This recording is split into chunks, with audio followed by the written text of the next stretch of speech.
final unlockable island in GTA usually serves as the pinnacle throughout the whole map, giving players a sense of achievement upon progressing the game and nearing its end. But let's be honest, Alderney is less shiny and mesmerizing compared to its eye-catching neighbor, Algonquin. Isn't it a bit anticlimactic? Looking back at GTA 3, which has 3 islands, is it possible that Alderney is just a formality, a mere placeholder to its predecessor? But why bother going through such effort creating it if not having a notable purpose? It is even said that the initial design was to include a large countryside area around the existing islands. If what they wanted is just to make the map look enormous, why don't they just keep the sparse countryside instead? That is a problem. After digging around, all I can say is I'm satisfied with the answer. Sorry man, this is the closest I can get you. But before we start, around 98% of you haven't subscribed. So please, kindly leave a like and subscribe so I can satisfy your craving for the similar types of content. And as always, feel free to leave your thoughts in the comment section below, as this is just a personal take of mine.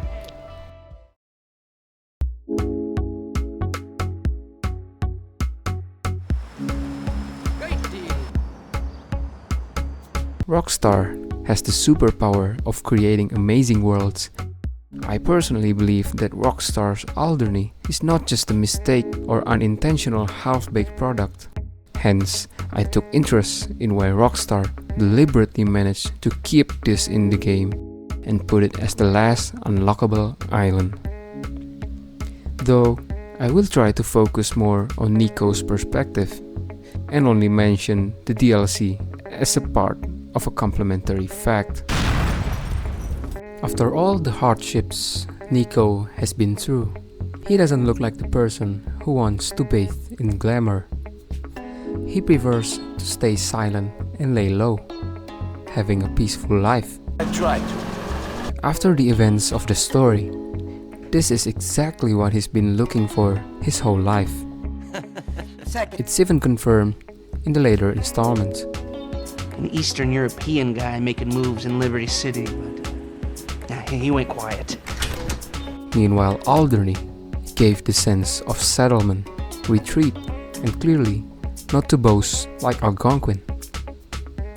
Alderney showed more maturity with the existence of middle-class neighborhoods, proper facilities, and even a little bit of downtown area if that's necessary.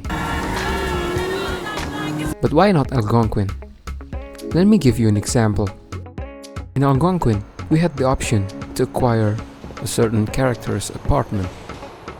It gave players the sense of accomplishment, like we've made it sort of thing. But looking back upon how we got it in the first place, we went through a disastrous betrayal and dilemma. Such behaviors are benchmarks in metropolitan areas like Algonquin. You may ask, why not Broker or Bohan instead? For me, they still possess the same problem, with the larger probability to get into trouble. Definitely not what Nico is looking for. You're right. Maybe you ain't. I don't know.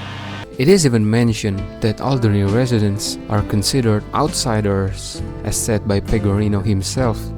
They look at us, we're bottom feeders. Always have been. We ain't a real family to them, just a bunch of Guernsey Goombas. Now, wouldn't this invisible cultural barrier provide an extra layer of security for Nico? The fact that Gracie and Salari got kidnapped and held in Alderney serves this point. Although it's still part of a GTA game, there is the risk of chaos happening in Alderney, for example from Johnny and the Lost MC, but it is likely to disturb Nico psychologically. Besides, the main bad guy in Alderney is gone anyway. Other than the characteristics reasons, Here are the sights that Nico and us players can enjoy as he retires.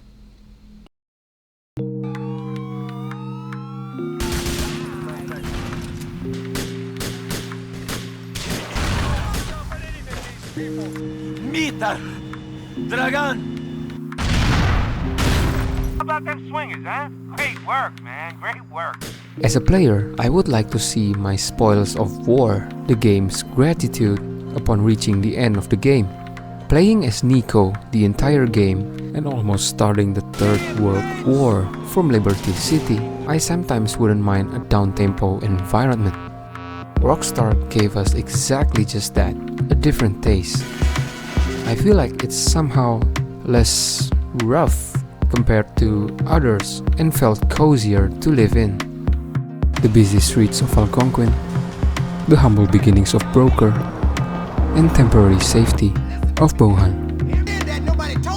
But I prefer the laid-back experience and more legroom provided when I want to have a relaxation after work by starting a save from Alderney's safe house.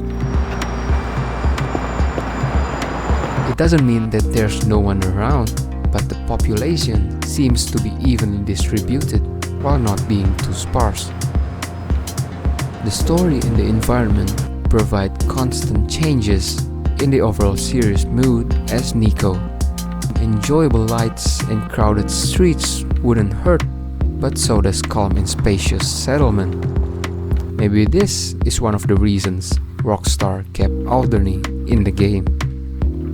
Although not as popular and contemporary, Alderney still has its purpose and it fits pretty well.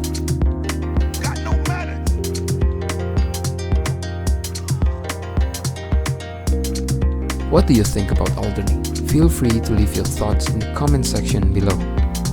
I'll see you soon. Bye bye.